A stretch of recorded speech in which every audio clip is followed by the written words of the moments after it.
saisi par l'Esprit de Dieu, avec pour ordre de mission la libération et la transformation des âmes. Chers téléspectateurs, mesdames et messieurs, vous êtes sur le point d'écouter le major de sa génération, le révérend pasteur Paul Zonk, apôtre des églises Chapelle de la Grâce au Cameroun et partout dans le monde.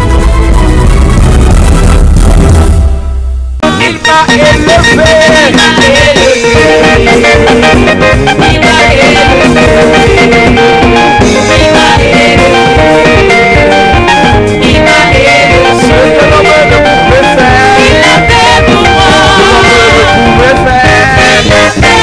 Oh, il a fait pour moi.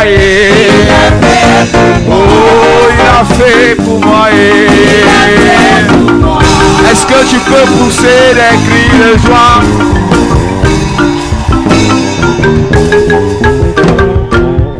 Assieds-toi, Église, que Dieu te bénisse.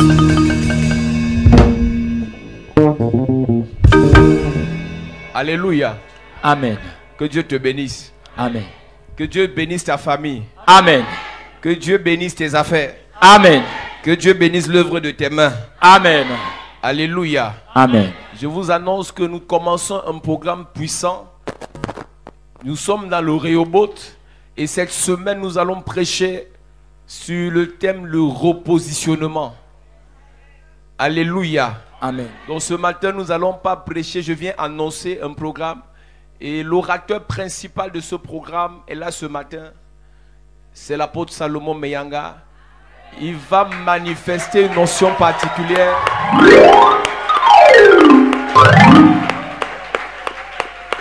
Quel que soit le domaine dans lequel tu as été déclassé, quel que soit le domaine dans lequel tu as été renversé, cette semaine tu seras repositionné au nom de Jésus. Amen. Je dis le Seigneur va te reclasser au nom de Jésus. Amen. Oh, tu seras surclassé au nom de Jésus. Amen. Dis Amen bien s'il te plaît. Amen.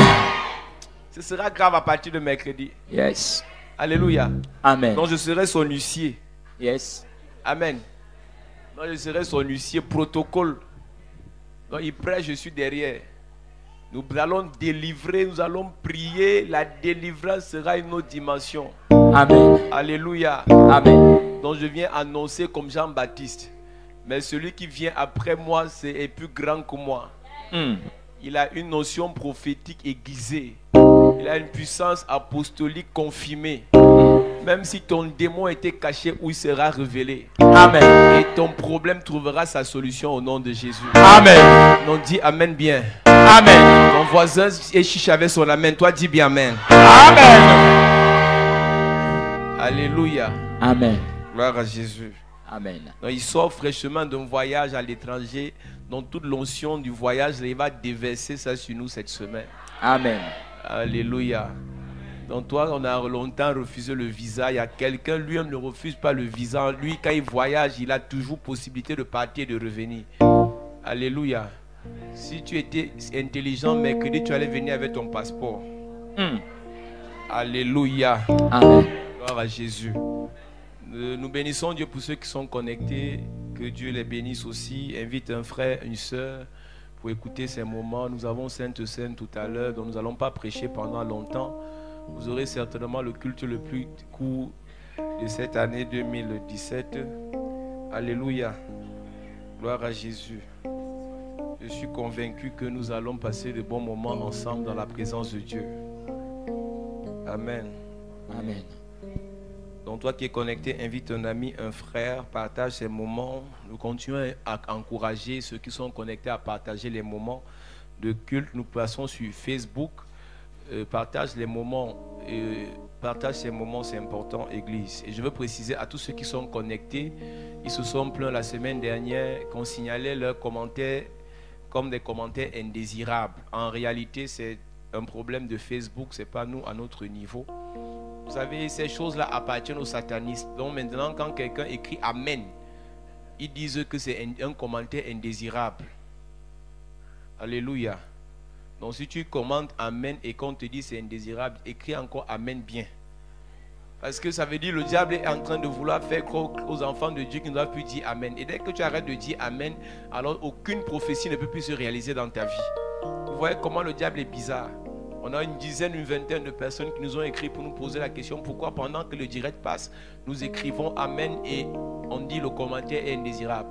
Le commentaire n'est pas, ton commentaire n'est pas indésirable au ciel, c'est indésirable par rapport à l'enfer. Ça veut dire que l'enfer ne veut pas confirmer ta bénédiction et ta délivrance. Mais que le diable veuille ou pas, tu seras béni au nom de Jésus. Amen. Alléluia. Toi qui es connecté, invite quelqu'un rapidement, s'il te plaît, avant que nous puissions prêcher ce matin. Il a reçu le nom au-dessus de tout nom. Il a reçu le nom au-dessus de tout nom. Tout genou fléchira lorsqu'on parlera de l'agneau. Toute langue confessera que Jésus a vaincu le tombeau. Il a reçu le nom au-dessus de tout nom. Il a reçu le nom et Il a reçu le nom au-dessus de tout nom. Tout genou fléchira Tout genou fléchira lorsqu'on parlera de l'agneau. L'on confessera Toute langue confessera que Jésus a vaincu le tombeau.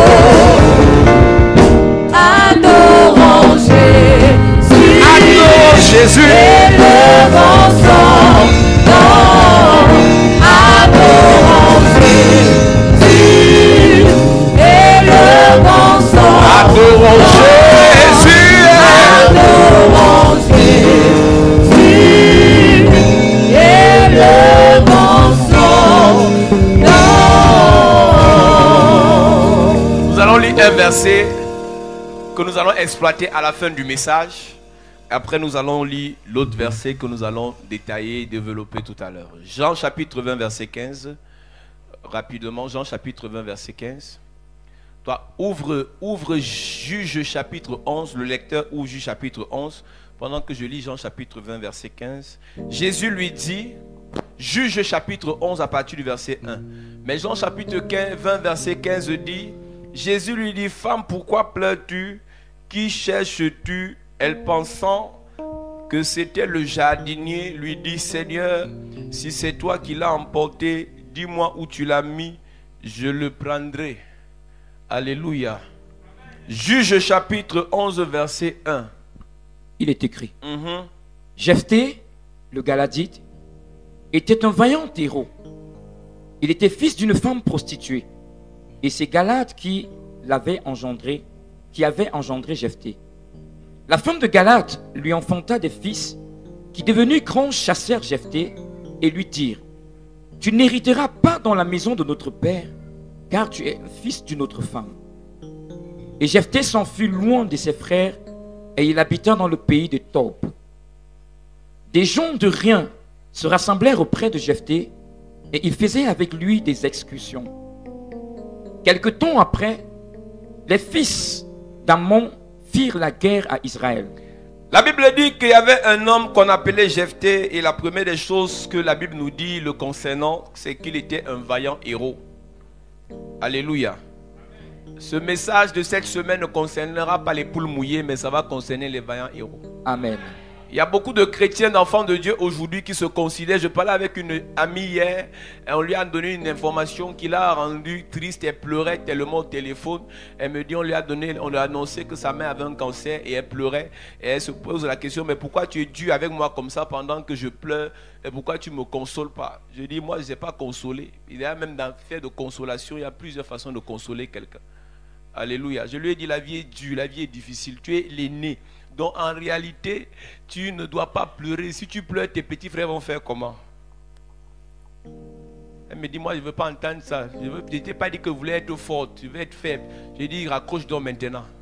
Parce qu'il y a plusieurs types de prédicateurs. Il y a des prédicateurs qui vont t'encourager dans ta faiblesse. Il y a des prédicateurs qui vont te faire sortir de ta faiblesse. Yes. Il y a des prédicateurs qui vont t'encourager dans ta pauvreté. Il y a des prédicateurs qui vont te faire sortir de ta pauvreté. Donc si tu es venu ce matin pour qu'on t'encourage dans ta maladie, tu es à la mauvaise adresse.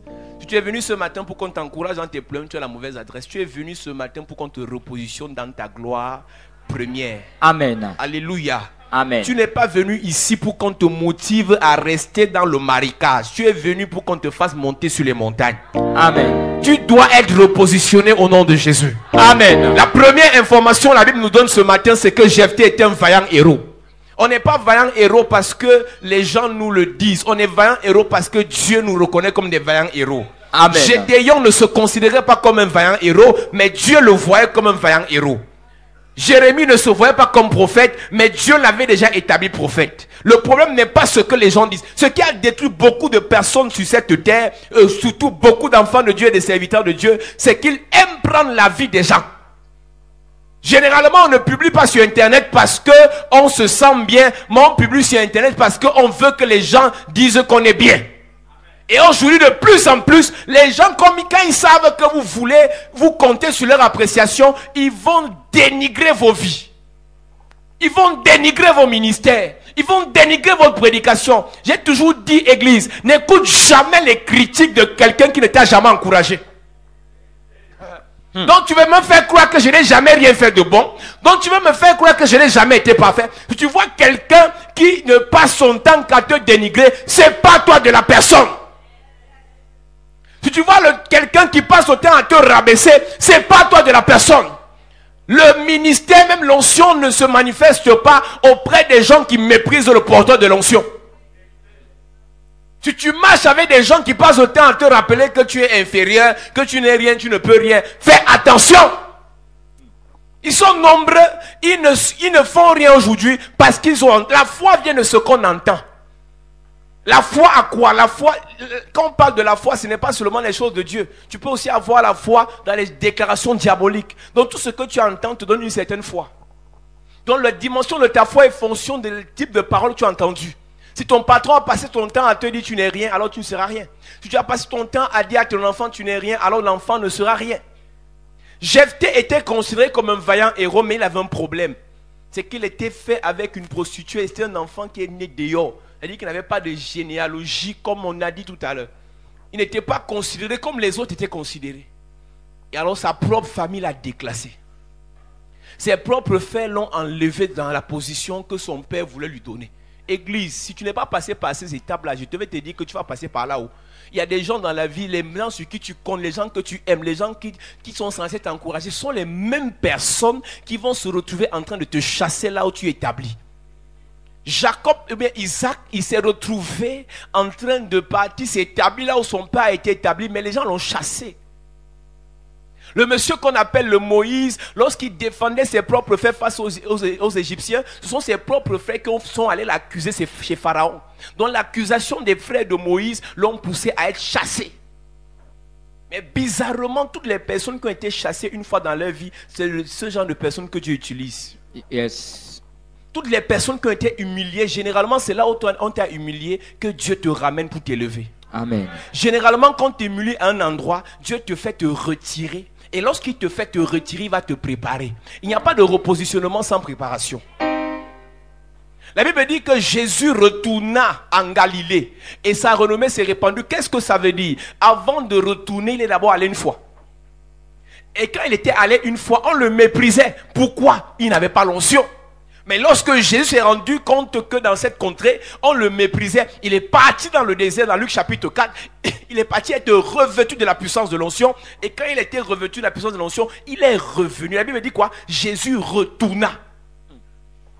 Luc chapitre 4, à partir du verset 14, il est écrit, Jésus, revêtu de l'Esprit, retourna en Galilée et sa renommée se répandit dans tout le pays. L'humiliation dans la vie de Jésus a été imposée parce qu'il n'était pas revêtu de l'Esprit. On l'a chassé là parce qu'il n'était pas revêtu de l'Esprit. Mais lorsqu'il a été revêtu de l'Esprit au désert, il retourna en Galilée et sa renommée s'est répandue. Église, Dieu ne peut pas te repositionner sans te préparer. Amen. Dieu ne peut pas te repositionner sans te préparer. Jephthé a été chassé par ses frères. Jephthé a été chassé par sa famille, humilié par sa famille. Et de plus en plus, on trouve ça aujourd'hui. Dès que tu mets tes pieds dans les églises, je vous dis église, c'est vous qui faites croire aux gens que être dans les églises est une insulte. Et ils peuvent vous mépriser comme ils veulent.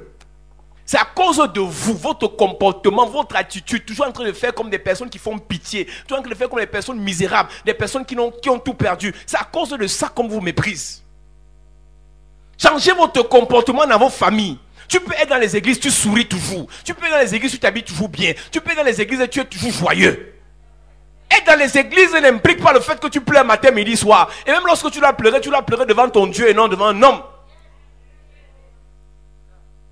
Même si on t'a annoncé à l'hôpital que tu as une maladie grave, église, je te parle. Même si on t'a annoncé à l'hôpital que tu as une maladie grave, tu n'as pas besoin d'aller te confier chez les voisines.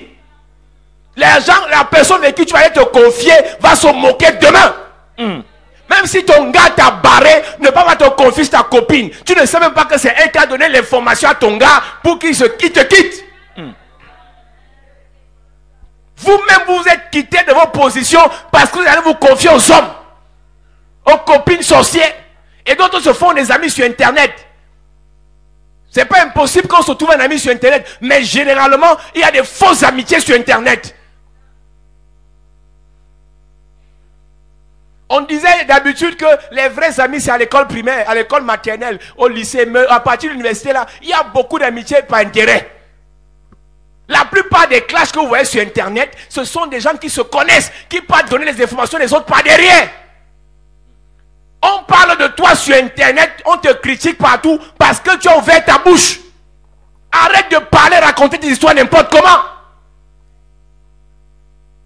Le gars t'énerve, tu parles. La fille t'énerve, tu parles. On te licencie, tu parles. Calme-toi, ferme ta bouche. Ton enfant a un problème, tu racontes au quartier. L'enfant a échoué seulement la première séquence. Tu as appelé toute la famille. Et les gens qui vont donner les conseils sur les enfants là, eux, ils ne font pas ça à leurs enfants. Eux, il faut le taper, il est têtu. Est-ce qu'elle tape son enfant?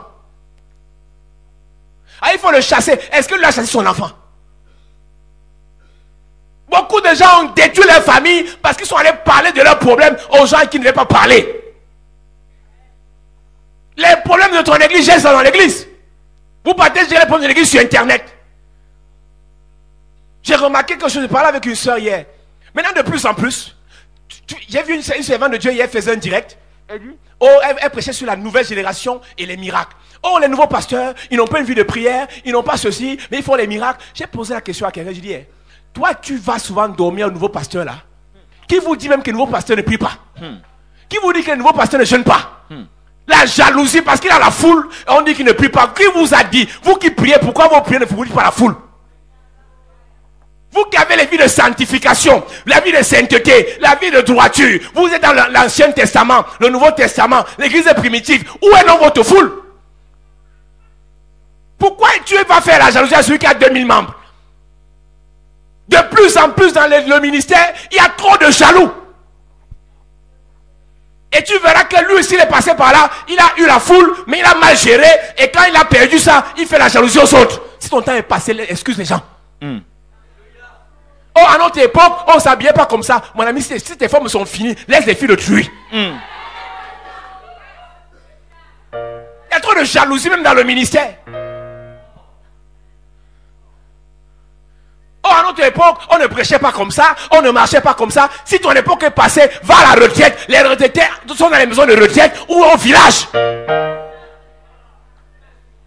Je connais des pasteurs que vous dites traiter de sérieux. Ils ont la foule. Toi qui es sérieux, pourquoi tu n'as pas la foule? Église, on n'a pas la foule, mais on ne critique pas, on ne jalouse pas ceux qui ont.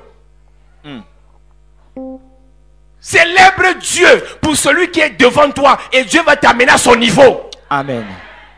Oh, les faux prophètes, les faux prophètes, les faux... Mon frère, toi qui es vrai prophète, montre-nous ton fruit.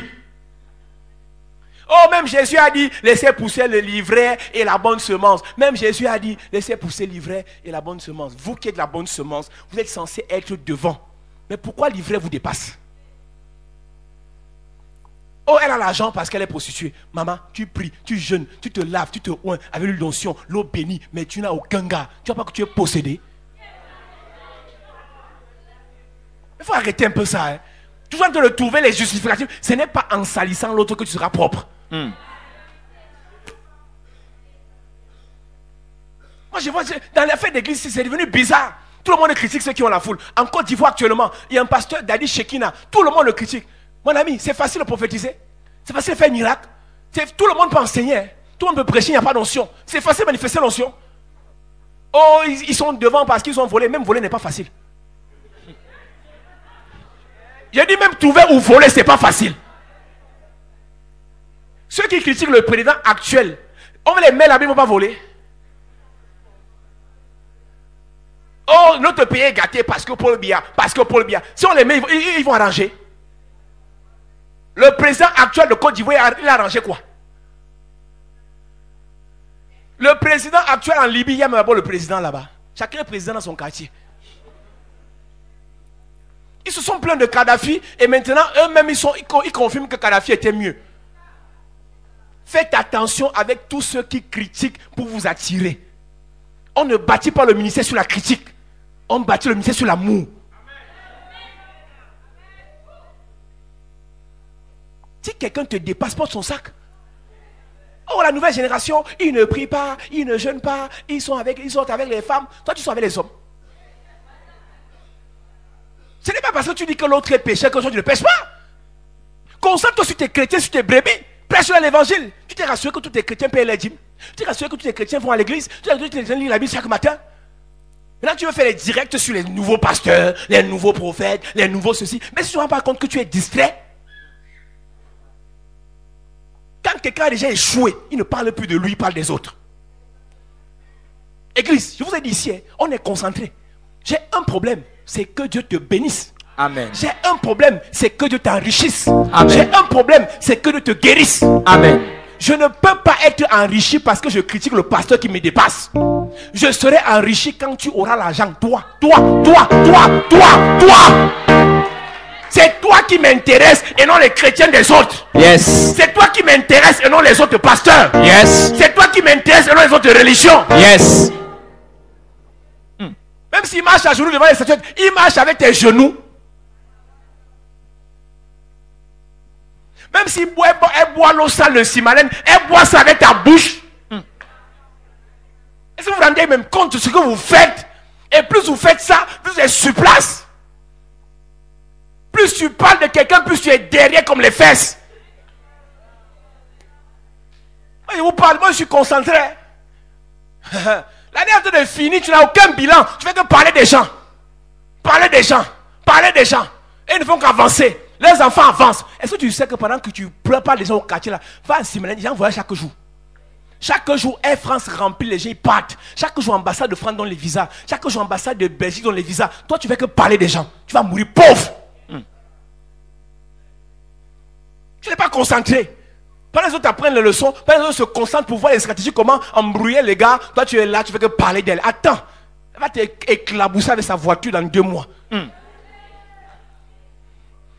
Depuis tu veux monter dans moto.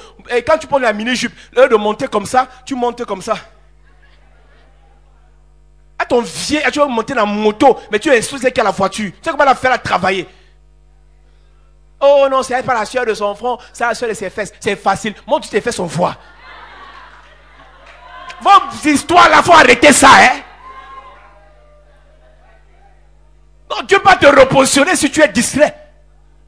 Trop de distraction dans l'église. Pasteur discret, prophète discret, chrétien discret, tout le monde est distrait. Personne ne parle de sa vie, hein. Tu as prié ce matin. Tu as lu la Bible ce matin. Tes enfants mangeaient quoi? Tu parles des enfants des autres, des églises des autres, des cultes des autres, des directs des autres. Tu tues les autres. Toi, pour toi, et quand une personne qui parle des autres n'a plus sa vie, il vit derrière les autres. On t'appelle sensu. Tu vis avec le sang des gens. Vampire. Je vais faire un direct ce soir. Je vais dénoncer. Mon frère, parle d'abord de ce que tu as fait hier. Tu t'es masturbé pendant 3 heures de temps.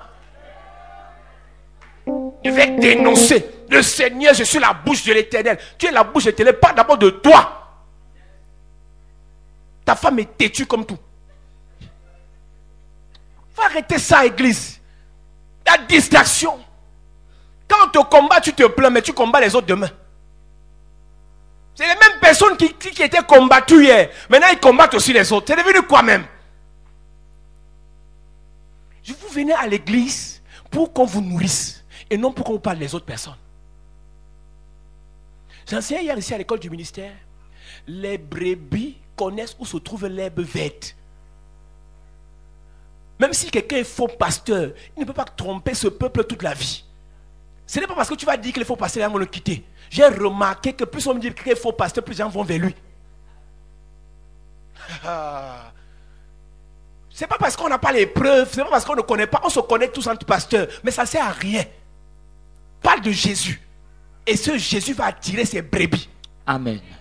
Si tu prêches, personne ne vient, va te repentir, va jeûner, va prier, va faire sacrifice. Ne parle pas des autres. Non, c'est parce qu'on prêche le vrai que les gens ne viennent pas. Mon frère, c'est facile. Donc tu veux dire que tous ceux qui vont dans les églises des autres, là, ils sont tellement faux, ils sont tellement bêtes.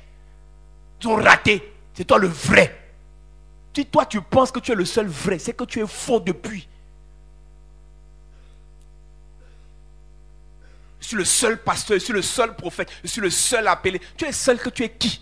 Même Élie finit son ministère en disant, j'ai compris, je ne suis pas meilleur que mes pères. Élie finit en concluant qu'il n'a pas pu réussir. Donc ça veut dire que Élie venait en compétition.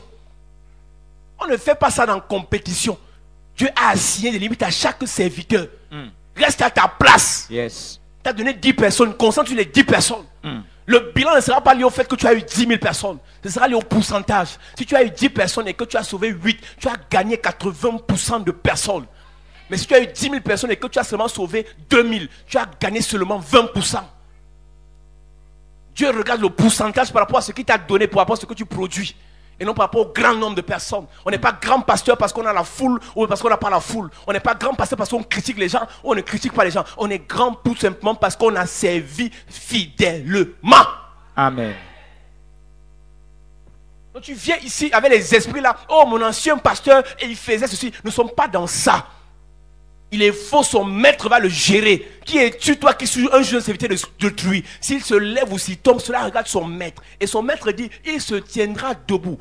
Parce que son maître a la capacité de l'affermir. Romains chapitre 14, verset 4. Lis-moi ce verset. Il est écrit, qui es-tu, toi qui juges un serviteur d'autrui? S'il se tient debout... Même si c'est un serviteur du diable, tu es qui pour le juger? Mais si tu te rends compte même. J'ai fait le direct pour parler de la nouvelle génération, des pasteurs de cette génération. Toi, tu es ancienne génération, mais tu es ancien yéyé. Mais tu te prends pour ancien, ça veut dire quoi? Chaque jour, Dieu fait toutes choses nouvelles. Il n'y a pas ancien dans le ministère, il n'y a pas de nouveau. Demandez au pasteur. Chaque jour qui passe, Dieu rafraîchit notre esprit. Le message que tu as prêché, tu vas prêcher demain. Ce n'est pas la même chose. Sauf ceux qui viennent lire. Quand on prêche avec inspiration, c'est le Saint-Esprit qui vient nous rafraîchir. Arrêtez de penser que tu es plus ancien que les autres, ça ne marche pas. Si tu es plus ancien, produis les fruits des anciens alors. Après qu'on va les appeler vieux prophètes, ils vont dire que c'est une insulte. Mais il faut vous positionner dans le clan des vieux. Oh ma petite soeur, nous on était là comme toi. Comme tu sors là chaque jour là, tu rentres à 22h là. Alors le Dieu nous a mordu. C'est pas ta chair était molle. Elle a la chair comme caïman, on ne va pas la mordre. Si tu veux conseiller ta petite soeur, ne la nargue pas. Parle-lui avec amour. Tu vois, c'est là que dit que oh, le démon va te mordre. Que ça, c'est la jalousie. Tu es gris. Identifie, quelqu'un vient te donner le conseil. Identifie s'il te parle avec amour. Tout ce qui te parle sans amour, n'écoute pas. Ce n'est pas l'orgueil, je te prêche.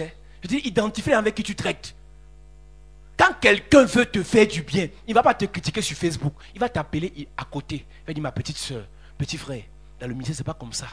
Moi, je te propose que, humblement, gentiment. Mais d'autres, ils viennent sur Internet.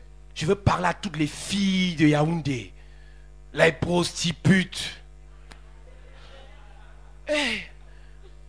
Généralement, ceux qui font ça, c'est que ça les a dépassés. Oui. Qui es-tu, toi, qui juges un serviteur d'autrui? S'il se tient debout ou s'il tombe, cela regarde son maître. Cela regarde son maître. Mais, Il se tiendra debout, Oui. car le Seigneur a le pouvoir de l'affermir. Vous qui cherchez à faire plaisir à tout le monde, là, je vais vous dire quelque chose. Les gens à qui vous voulez faire plaisir, si vous tombez, ils vont se moquer toujours. Hmm. Je ne prêche pas pour faire plaisir à quelqu'un. Un bishop m'a dit un jour, il m'appelle au téléphone pour m'insulter. Il me dit, tu crois que ton ministère là c'est quoi? Ça va tomber. J'ai dit, mon bishop, avec tout le respect que je te dois, ça tombe, ça se relève, c'est pas mon problème. C'est le problème de celui qui m'a appelé. Vous pensez que si le ministère se ferme, on va pas vivre? On a honte de qui? Tu étais là qui m'a appelé? Ceux qui ont honte quand leur ministère ont les problèmes, c'est parce qu'ils font compétition. On n'est pas en compétition, mon ami. Ça joue une place. Le jugement, tu ne seras pas l'autre prophète à côté. Il va dire, toi, tu as dépassé l'autre. Non, c'est une place face à face au maître. Il va te juger sur tous les actes que tu as posés. Arrêtez les compétitions avec vos copines. Hein. Arrêtez les compétitions avec les autres. L'affaire de Dieu, si, gérez votre relation avec Dieu. Parlez de votre communion avec Dieu. Il m'a dit, ton ministère va tomber. Ça tombe et puis quoi? Je serai le premier. Il faut arrêter. Il a peur. Quand on le menace, il a peur. Tu as peur de quoi? Celui qui te menace a péché plus que toi. Tu connais David? Tu as péché plus que David. Mais Dieu l'a toujours soulevé. Dieu l'a toujours relevé. Et Dieu l'appelait l'homme selon mon cœur. Arrêtez le mas-tu vu. Cherchez votre relation avec Dieu. Arrêtez les considérations des gens. Parlez de votre relation avec Dieu. Amen. Vous passez plus de temps sur Internet et non dans la prière parce que vous partez sur Internet pour vous faire voir. Vous passez plus de temps dans les groupes de personnes sur Snapchat pour monter. Tu manges un peu de chocolat, tu montes. Tu vas aux toilettes, tu montes. Tes caca santé même, tu montes. Vous pensez que les trucs de Internet là, ce sont les mas-tu vus et ce sont les gens complexés qui sont dans l'affaire. On a trop de... On ne peut pas avoir le Saint-Esprit, on est complexé. Tu sais pourquoi le Saint-Esprit n'est pas dehors, il est à l'intérieur? C'est parce qu'il n'aime pas le mas-tu vu. La Bible dit celui qui est en moi est plus grand. Tu sais pourquoi il s'est caché? Parce que s'il se montrait, tout le monde allait courir vers toi. Mais il s'est caché pour que tu sois humble. Les organes les plus vitaux sont les organes cachés. Et non les organes visibles. Si tu aimes trop le mas-tu vu dans le ministère, tu aimes trop le mas-tu vu. Église, nous parlons du repositionnement et du reboot. Vous savez pourquoi beaucoup de personnes n'investissent pas? L'esprit des Sawa, c'est parce qu'ils veulent se faire voir. Des gens de ton âge construisent maison. Des gens de ton âge ont les terreurs, ils sont en train de faire plantation en cachette. Toi, tu fais que acheter les nouveaux habits, tu mets sur Internet. Tu es possédé. Je vais te délivrer ce matin. Amen. Tu es en train de réfléchir comment tu vas aller faire les courses à la FNAC et faire les courses à Amazon. Tes camarades envoient l'argent au Cameroun pour acheter terrain. Tu n'as pas de terrain, mais tu dis que tu vas acheter 2 nouvelles voitures. Est-ce que vous vous rendez compte comment vous êtes possédé? Comme les autres prophètes ont les ML, ont les TX, tu vas aussi acheter. Tu as construit. Tu as la maison. Si tu meurs maintenant d'enterrer où? À Yaoundé, ils jouent les grands. Au village, quand il y a deuil, on fait le deuil dans la maison en paillettes. Et tu te rends même compte que quand tu meurs maintenant, tes enfants n'auront rien. Tu as le terrain, il faut commencer à creuser. Un sac de ciment, c'est 4500. Mais toi, tu achètes les messes de 200 000. Tu montes ça à qui? 2 semaines après, ça commence à sentir. Je vais encore mettre l'huile bien sur tes mèches là. Je vais mettre l'eau, mettre le sel, ça va sentir bien encore. Tu as à l'heure où nous parlons, il y a encore des gens qui paient champagne 300 000 en boîte. Ils n'ont pas de terrain pour construire. Tu es possédé auquel si tu arrives. Parce que tu veux l'autre à montrer, va aussi montrer. Mais ça, c'est qu'on fait ça, on a 17 ans. On va en boîte au monde qu'on peut payer champagne. Ça, c'est pour les enfants. À ton âge, tu viens à l'église pour te faire voir. Tes enfants n'ont rien à manger. Si vous vous rendez même compte de ce qui se passe dans l'église maintenant, je parle aux enfants de Dieu. Il faut aussi que je montre que notre église est la meilleure église. Et puis quoi, on ne sera pas jugé pour ça. Aucun homme ne détient le jugement entre les mains. C'est Dieu. Il combat le bon combat. Et non le combat du match vu. Ils sont remplis en Europe en train d'insulter. Insulter Paul Biya, insulter les pasteurs, insulter ceci. Ils dorment dans les entrées couchées. À peine tu entres, il y a un petit matelas. Il y a 4 personnes qui dorment sur ça. Mais tu vois leur bouche, ils insultent. Ils sont allés chez les Français. Non, ils connaissent parler le français. Ils wattisent même. Alors qu'il y a avant de voyager, il y a 2 ans, ils parlaient comme un bon villageois. Le peu d'argent, ils travaillent, ils gardent ça pour descendre, pour venir se faire voir. Monsieur te parle, chapelle de la grâce qui est en Europe. Ne viens plus au Cameroun pour te faire voir. Viens acheter le terrain, tu construis. Tu gardes les grosses valises, tu gardes des habits. On ne veut plus ça. Ne nous amenez plus les habits. Achetez les terrains, construisez vos maisons.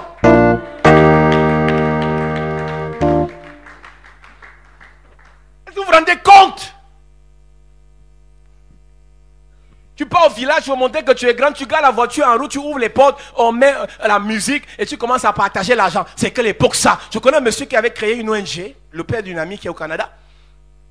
Il appelait les musiciens africains pour chanter, SOS Dialogue, il partageait l'argent en route. Aujourd'hui, ce monsieur est mort comme un enfant, un chien ici à Fougerolles. AVC. Il a fini de nourrir les petites, il traumatisait sa femme. Je ne donne pas le nom, certains le connaissent. Il traumatisait sa femme. Il nourrissait les petites. Il encensait les petites. Il partageait l'argent. Il y a s'alignait. Il donnait les 5 000, 10 000 aux gens. Église, ce que vous faites là, les autres ont fait ça avant, ils ont échoué. Vous êtes encore dedans. Vous partagez l'argent aux gens en route. Eux de servir Dieu, d'investir dans le royaume. Vous voulez vous faire voir qu'on dise à la famille c'est moi le plus bon. On ne mange pas ça. Les mêmes que tu fais manger dans la famille là pour te faire voir, ils vont te manger en sorcellerie encore. Ne partez plus au village pour nourrir les gens, donner la nourriture, donner les terrains, donner les semences. Les semences. Si tu aimes un villageois, donne-lui la semence pour 1 hectare de maïs. Donne-lui la semence pour 1 hectare de cacao. Voilà comment tu peux aider une personne. Partez au village pour vous faire voir. Oh non, pas sacrer la tombe de papa. On prépare la nourriture. Ils dépassent les budgets. Ils quittent l'Europe, viennent sacrer les tombes en Afrique. Les gens n'ont même pas l'emploi à l'école. Regardez comment vous êtes possédés. On fait une cérémonie spéciale pour sacrer les tombes. On met la pierre tombale. 1 million c'est. Ça n'a pas à manger. Hein? On n'a pas à manger, mais on fait la pierre tombale pour montrer que notre père est un saint, notre mère est une sainte. Dernièrement, j'étais au deuil de mon oncle. Et la femme de mon grand-père me demande, vous ne venez pas, votre mère est ici et tout, les herbes. Je lui dis, écoute, tu as raison, mais tu sais quoi? Les enfants sont encore à l'école. On a les petits frères orphelins, on a les neveux. Voilà encore l'autre oncle qui est mort. On n'a même pas encore fini de payer l'école aux enfants. Et tu veux qu'on vienne faire les tombes? Faites ça quand vous avez tout fini. Mais vous ne pouvez pas commencer à prioriser les tombes alors que les vivants ne mangent pas. Et ce sont les mêmes qui insultent les pasteurs alors qu'ils sont tellement bêtes. Hein. Tu te rends compte que quelqu'un est en vie, on ne le soigne pas. Mais quand il meurt, c'est que de 300 000. Le budget qu'on fait pour faire le deuil de quelqu'un qui est mort, il est dormant à l'hôpital central, personne ne passait. Et c'est eux qui insultent les pasteurs. Ben, réfléchis un peu, toi qui passes ton sur les pasteurs là, tu vois pas que tu es bête.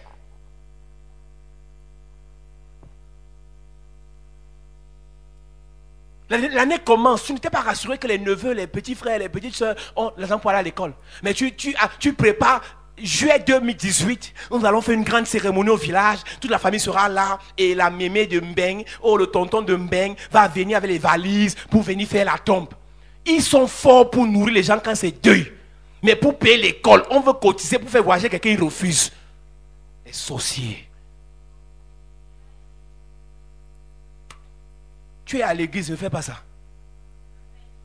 Dieu ne va pas te repositionner pour faire le désordre. Dieu va te repositionner pour que tu entres dans ta destinée. Amen. Et que tu fasses entrer les autres dans leur destinée. Église, Dieu crée le jardin. Je vais finir là ce matin, on n'est pas mis de beaucoup prêcher. Dieu crée le jardin d'Éden et il place l'homme à l'intérieur. Il a positionné dans le jardin. Avant de positionner l'homme dans le jardin, Dieu a mis tout dans le jardin. Dieu ne te repositionnera pas sans préparer ton jardin. Dans cette semaine, nous n'allons pas d'abord prier pour ta reposition, on va d'abord prier pour que ton jardin soit préparé. Amen. Il y a un foyer que Dieu a préparé pour toi, mais Dieu doit l'arranger cette semaine avant de te faire entrer dedans. Amen. Il y a une ville dans laquelle je veux que tu ailles habiter, il y a un travail que Dieu veut te donner, mais avant d'aller dans ce travail, dans cette entreprise, Dieu veut d'abord préparer bien l'entreprise.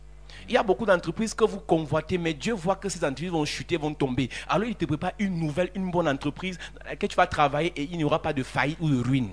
Amen. Le repositionnement ne se fait pas sans préparation. Il faut d'abord que Dieu prépare le terrain.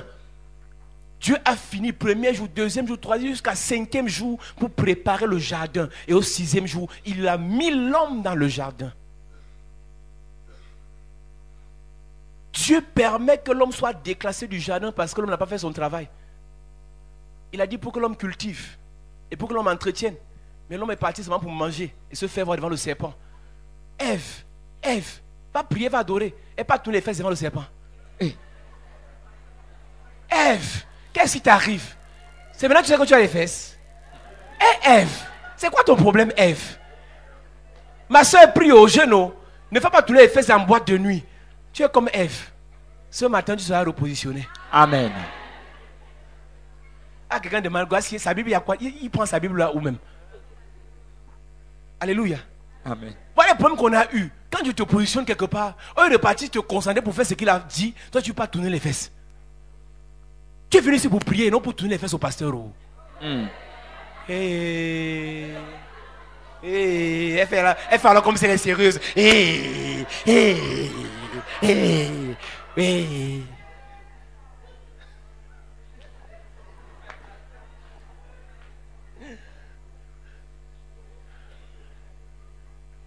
Ah, le gars, s'il n'aime pas ce qu'il a à sa bouche là. Alléluia.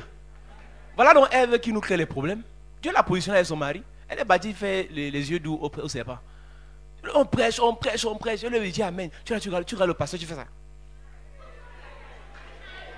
Les yeux que le serpent t'a donné au jardin, il faut nous arrêter ça. Elle va le pasteur avec les problèmes. Elle vient s'asseoir devant le pasteur. Bonjour pasteur. Je dis, bonjour ma fille. Pasteur, j'ai les problèmes. Et qui est?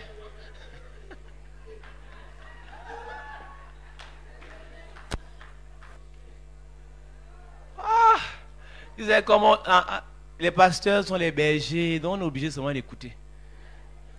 Pasteur, ça ne va pas. Histoire vraie. Une fille arrive. Il y a peut-être 6 mois. Elle vient avec sa copine. Elles ont les habits comme ça. Jesus. Soutiens-moi Yahweh. Soutiens-moi Yahweh. Soutiens-moi Yahweh. Tiens-moi la main. Non, ferme mes yeux. Pasteur, j'ai les problèmes. Je vous ai vu sur Facebook. Et je vous ai écouté. Vous prêchez bien, pasteur. Je dis Amen. Et c'est quoi ton problème? Elle regarde sa copine. Elle me regarde. Elle regarde.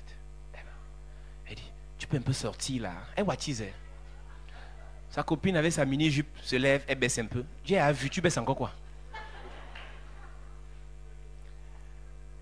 Elle sort. Et voilà sa copine. Elle reste. Pasteur, je suis malade. J'ai dit, tu as quoi?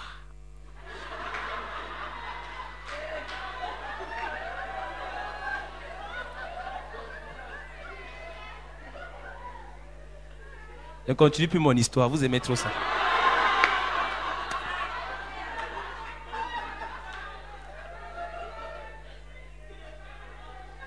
Alléluia. Soyons sérieux, église. Dieu a créé le jardin. Il veut continuer 100 jours, vous allez voir. Vous savez que quand on voyait Melrose Place ou Santa Barbara, un niveau mais à suivre. Amen. Donc je mets à suivre sur mon histoire. Alléluia. Amen. Dieu a créé le jardin. Il nous a mis dans le jardin pour qu'on bénéficie des fruits du jardin. Et quand Dieu te met dans le jardin, il te donne des interdictions. Quand Dieu te donne les interdictions, tu dois les respecter. Parce que quand tu brises les interdits, tu es déclassé. tu es enlevé de ta position. Tu dois respecter la loi de Dieu. Tu dois te soumettre au commandement de Dieu.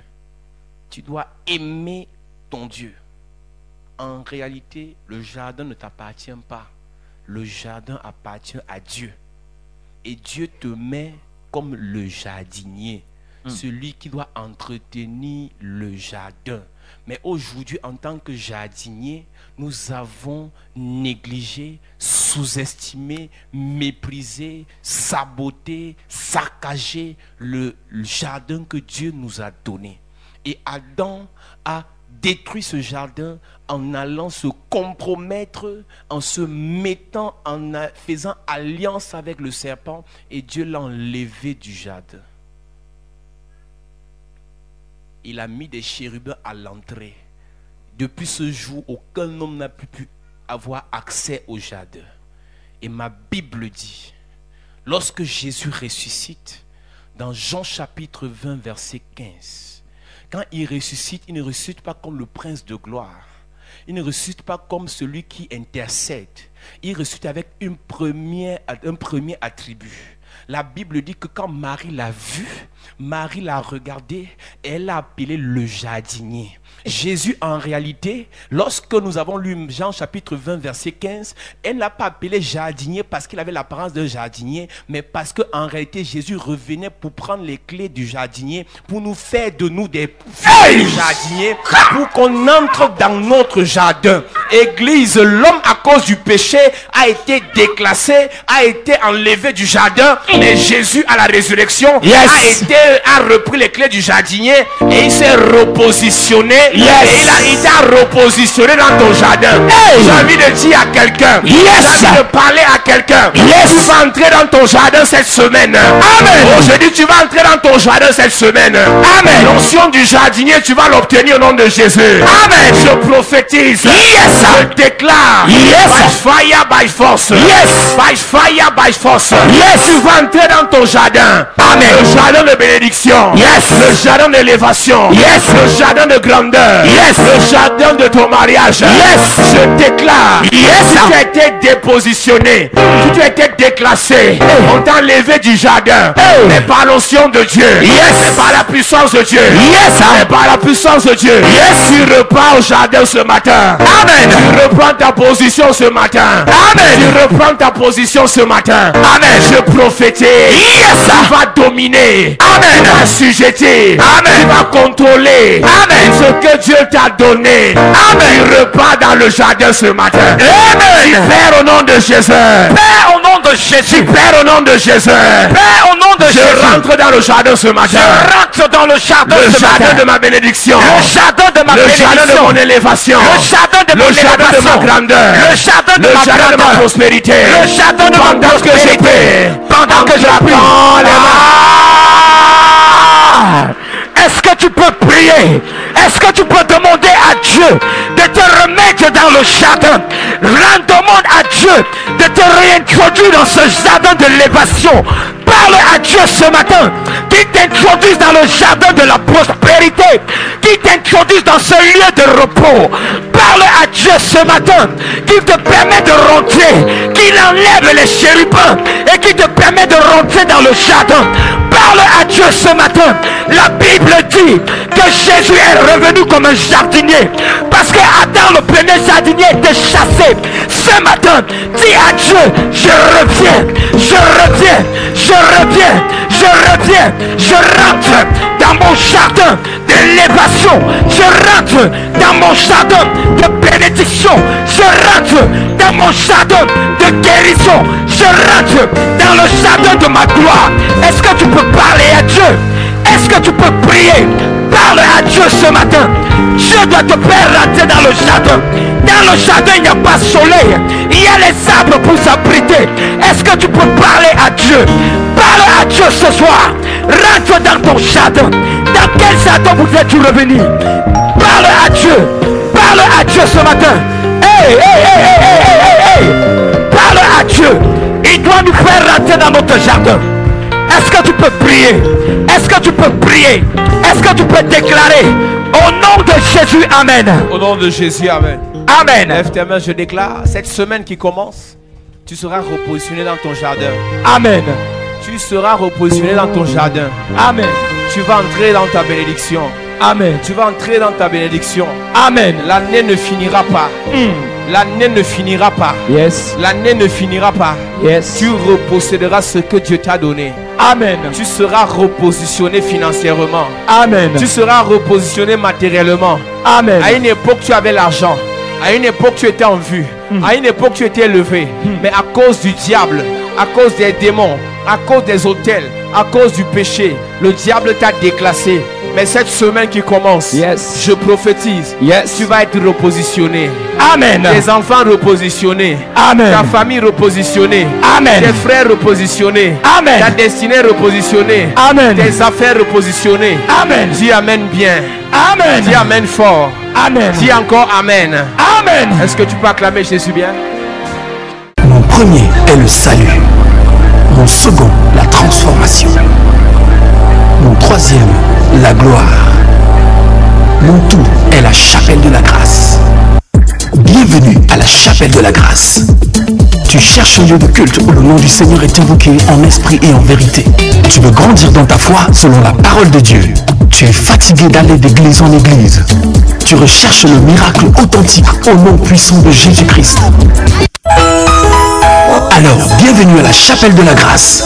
La chapelle de la grâce est un lieu de transformation de destinée au travers de la parole vivante. Viens adorer le Seigneur avec nous dans un cadre paisible et glorieux où la beauté et l'esprit ne font qu'un. Tout ceci au travers d'un homme qui a été mandaté et oint par le Seigneur Jésus-Christ pour changer ta destinée. Le major de sa génération, le révérend pasteur Paul Zang. Alors, joins-toi à nous afin d'adorer notre Seigneur Jésus-Christ. Nos jours de culte sont les suivants. Mercredi, culte d'enseignement et d'impact, 16h-20h. Jeudi, culte de puissance et de délivrance, 16h-20h. Vendredi, apothéose d'onction de délivrance et de guérison, 16h-20h. Dimanche, grand culte de célébration, de louange et d'adoration, de 9h à 12h. La chapelle de la grâce est située en Goussot, fin cimetière, derrière la station Pétrolex. Infoline 663 33 33 31. Yes! Chapelle de la grâce. Là où il y a la grâce, il n'y a pas de disgrâce. Ah oui. Tu es sage en conseil.